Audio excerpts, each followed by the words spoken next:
Hi, today we'll be looking at the positions where the other side has a pawn. And here it is white to move. It looks hopeless at first glance because if white just tries to chase the pawn, then for example after king h7, then you have h5 to h4 and it's like running after a rabbit. You're never going to catch it unless you're a cheetah. And here we're going to turn the white king into a cheetah. Let's try to break this position down. Also, let's see if we can promote our pawn. I mean, one of the threats is for us to push the pawn to c8 and queen it, but the problem with that is that the black king is inside the square of the white pawn. So after c7, you just have king b7 and it's going to catch it. So it's right there, right on time. If our pawn was on c7 right now, we could just queen, but obviously that's not the case. For example, this is the position with our pawn. We could play king h7, but then h4, king h6. We'll never catch up to the pawn. h3, king h5, h2, and the pawn's going to queen. But what's interesting to note is that we could go and look at the other part of the puzzle, where if we try to protect the pawn, because that's what you have to do when the other king is in the square of the pawn, you have to protect the pawn and then march it forward. So if we try that king g7, then simply king b6, king f6, and then that's it. There's no point in marching the pawn forward because after c7, king b7 has been previously seen. But what's interesting is that if we try to combine our threat, so king g7, king b6, king f6, and now if he takes our pawn, we can actually catch up to this pawn after king g5, h4, king takes h4, and it's a draw. So it's like magic. And we've basically just combined the threat of promoting our pawn with the threat of capturing this pawn, this passed pawn on the h file, blacks. But this works because the king doesn't have only one path to catch up to the pawn. For example, to get to h4, you can go straight, or you can also go to g7, f6, g5, and h4. So there's more than one way to get to this pawn. So that's the interesting thing about the chessboard, is that a straight line isn't always the fastest way. So after, if they try to just push the pawn and forget about our pawn, king g7, h4, king f6, h3, now we will actually be able to promote our pawn after king e6, h2, c7, queens, and then we queen also, and it's going to be a draw. Something else that black can do is after king e6, they can try to stop that from happening. But what we will do is we go king d7, and then our promotion is guaranteed after h2, c7, h1 queen, c8 queens, queen h3 check, and then king to d8, and we are good to go on that. So that was very interesting. And somewhere along the way, if we play king e6, he still plays h2, and if we march our pawn and they try to catch it, well, then we just play king d7, and that protects the square, the promoting square again. So one of the things that this position taught me is to never give up when the position looks hopeless, because if you end up just calculating, thinking about your ideas that you can combine two threats in one, then the position is actually saved. So I just combined my idea with promoting this pawn and capturing this pawn, and this works because the king can move in more than one direction and still get to the same spot.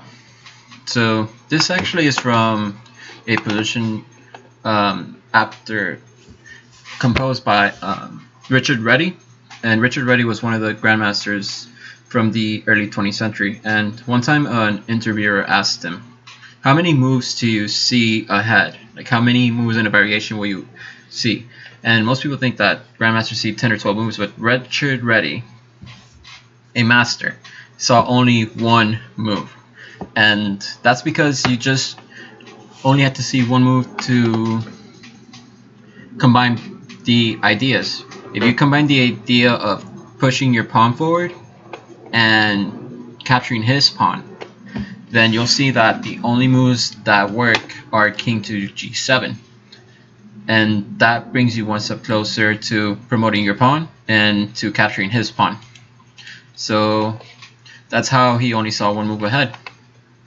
And we have this similar position where after, and this was composed by Richard Reddy as well, 7 years later, after king g6, king b6, king takes g7, and now obviously after king takes c6, then just king takes f5, and we will catch up to the other pawn.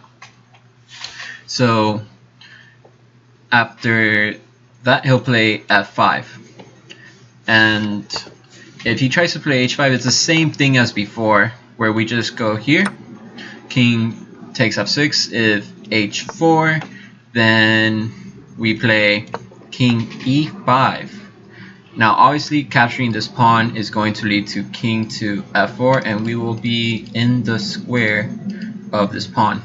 So you see the arrow points to inside the square. So he will actually try to push the pawn to h3, but now we can play king to d6, h2, c7, and the pawn's queen at the same time. So that's the amazing thing about this. So he has to play f5, and now we just do the same thing. We play king to f6, but not taking this pawn because we're not going to be able to combine both threats at the same time. And after f5, we play king f6, and then f4, king to e5, still threatening to capture the pawn and threatening to promote. After f3, we just play king to d6, and it's the same thing as before. So this position is actually a draw, despite black being up by 2 pawns and black's king looking like he's going to stop our pawn. So we're saved by the creation of our own threat. So you can never ever give up in positions like these.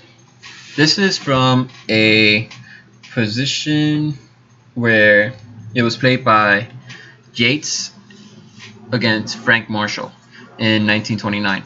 And here Marshall took the black pieces.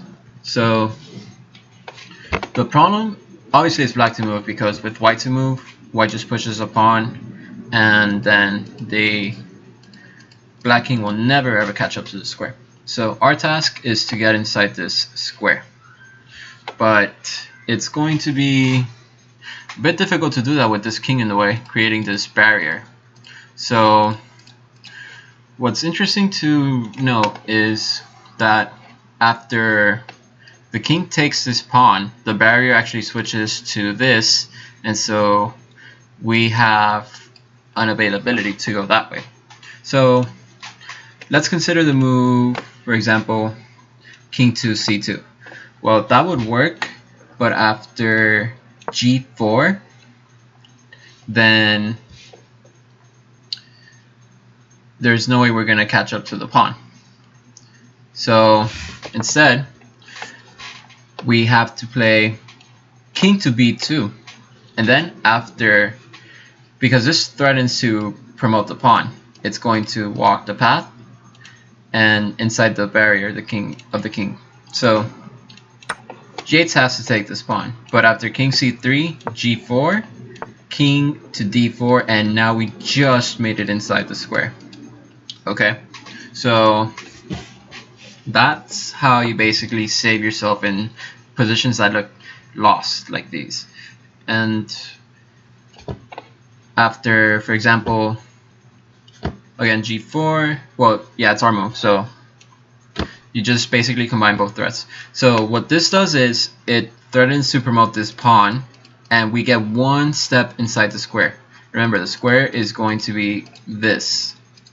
And once the king goes here, then we will go here, the pawn goes here, and then we just get inside the square. And we got lucky by never giving up. So here is another position, and white here looks just as hopeless, because if we try to push one of our pawns, the black king's going to capture it. And we also have to stop this pawn from promoting. And this is one of the things about pawn races, is the first pawn to promote and queen is probably going to win the game. So our task is to stop this pawn from promoting. The only move here is king to e7. But after b5, we would just play king to e6, and then the promotion is guaranteed. For example, b4, d5, b3, d6, b7, d2. Sorry, did I say b7? And then b2, d7, b1 equal queens, and then queens, and that would be a classic draw. So after king to e7, king to d5, which stops this threat of white capturing the pawn. But we also have another trick up our sleeve. We continue to create these threats. So after king d7, which looks it's the only move really, because we're still threatening to capture this pawn.